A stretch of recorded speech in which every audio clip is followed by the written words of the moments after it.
কৃষ্ণ জয়গুৰু শংকৰ সকলোকে ভক্তিভৰা সেৱা নিবেদন কৰিছোঁ। আমি শ্ৰীমন্ত শংকৰদেৱ সংঘৰ 94 সংখ্যক বাৰ্ষিক অধিৱেশন যোৰহাটত হ'ব 6, 7, 8, 9 ফেব্ৰুৱাৰী। আমি তালৈকে পদযাত্ৰাৰে লখিমপুৰৰ পৰা 22 জানুৱাৰীত আমি ওলাই আহিছোঁ।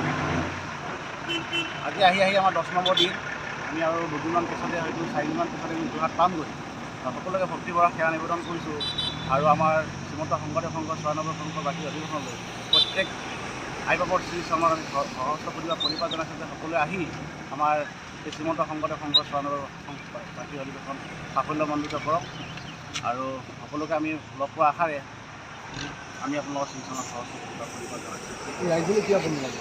ৰাইজলৈ আমাৰ আহ্বান মানে বহুতখিনি কথাই আছে, আমি এইখিনি ধৰক এতিয়া ক'ব পৰা অৱস্থাত নাই। তথাপি আমাৰ নতুন প্ৰজন্মৰ যুৱক যুৱতীকাই বহুত ড্ৰাগছ এডিক্টেড হৈছে। গতিকে এই ড্ৰাগছ বস্তুটো বন্ধ কৰিব লাগে আৰু ইয়াৰ কাৰণে আধ্যাত্মিক লাইনটোলৈ যদি আহে ইয়াৰ সম্ভৱ। আমি যিমানটো জানো আমাৰ শ্ৰীমন্ত শংকৰদেৱ সংঘৰ সেৱা বাহিনী নামে নামাকৰণ এটা ব্যৱস্থা আছে, সেৱা ধৰাৰ ব্যৱস্থা আছে। তাত যদি সেৱা শ্ৰমিকে এবাৰ সেৱা ধৰি খায় অন্ততঃ তেওঁলোকে এই ড্ৰাগছৰ পৰা, মদৰ পৰা, ভাঙৰ পৰা আঁতৰি দুয়োজন বস্তুৰ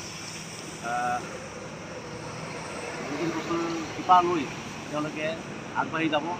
তেওঁলোকে মা দেউতাক চিনি পাব। অন্ততঃ এই সেৱা বাহিনীত সেৱা ধৰিলে তেওঁলোকে মা দেউতাক অন্ততঃ আপোনাৰ অনাথ আশ্ৰমত থ'ব নালাগে, এইখিনি জ্ঞান তাত পাই যায়।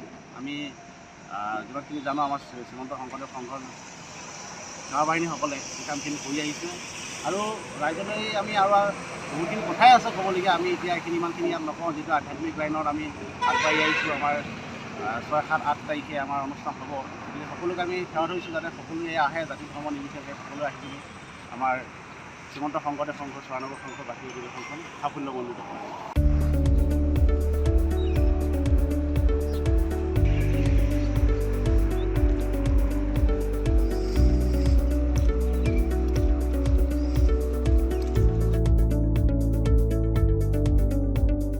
কৃষ্ণ জয়গুৰু শংকৰ সকলোকে ভক্তিভৰা সেৱা নিবেদন কৰিছোঁ। আমি শ্ৰীমন্ত শংকৰদেৱ সংঘৰ 94 সংখ্যক বাৰ্ষিক অধিৱেশন যোৰহাটত হ'ব 6, 7, 8, 9 ফেব্ৰুৱাৰী। আমি তালৈকে পদযাত্ৰাৰে লখিমপুৰৰ পৰা 22 জানুৱাৰীত আমি ওলাই আহিছোঁ। আজি আহি আমাৰ 10 নম্বৰ দিন। আমি আৰু দুদিনমান পিছতে হয়তো 4 দিনমান পিছতে আমি যোৰহাট পামগৈ।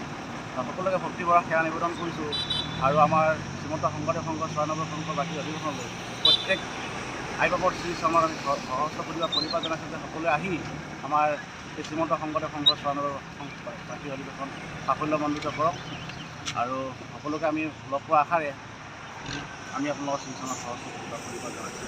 ৰাইজলৈ কি আপুনি লাগে?